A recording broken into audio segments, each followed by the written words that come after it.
I think from a life perspective, I've been taught the lesson that you can't control everything, and that I learned that the hard way. So I've taken that into my practice. And so in recognizing that there are things that you can't control, I sort of try and focus on those that I can. And recognizing that sometimes, no matter how you plan things to happen, which is a natural thing for me to want to plan everything, it doesn't always work out that way. But then with time, I've sort of realized that that's okay. A while ago, my husband and I were looking for something to do to volunteer, and I had sat on a couple of organizing boards to organize charity galas and whatever, and I didn't feel like it was really touching or meaning anything to me. And then I found Bereaved Families of Ontario, and because of our experience, my husband and I lost a child, so we went to BFO.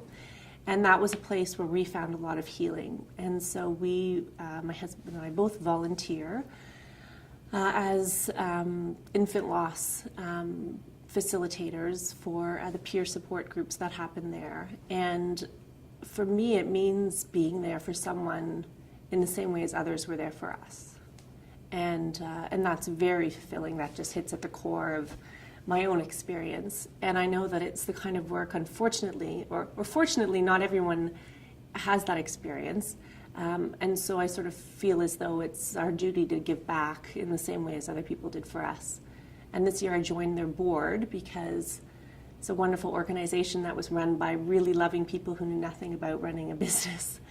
And so I've been doing a lot of that, which is more administrative and fundraising, but I feel like it's taking it to the next step to help the organization do what it needs to do to stay afloat in today's times. So it means a great deal to me because I feel like I really am giving someone a gift that was given to me.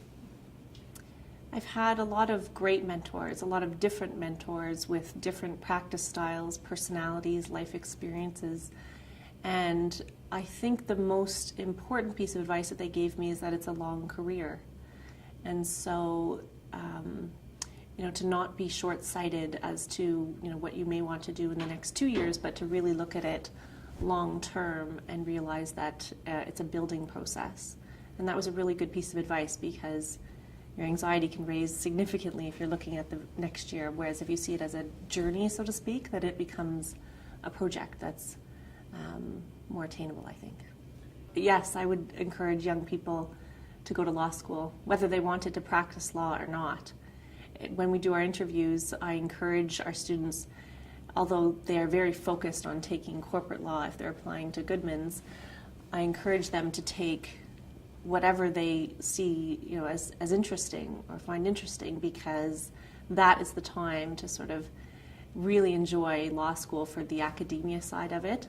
I wish I had known that when I was in law school, because I was very focused on practice-based classes and whatnot, because I knew I wanted to practice. But it's a really fabulous experience from a learning perspective, from teaching you how to think. And I went to Queen's, and it was a very community-oriented place where I met all of my best friends now. So yes, I would encourage it.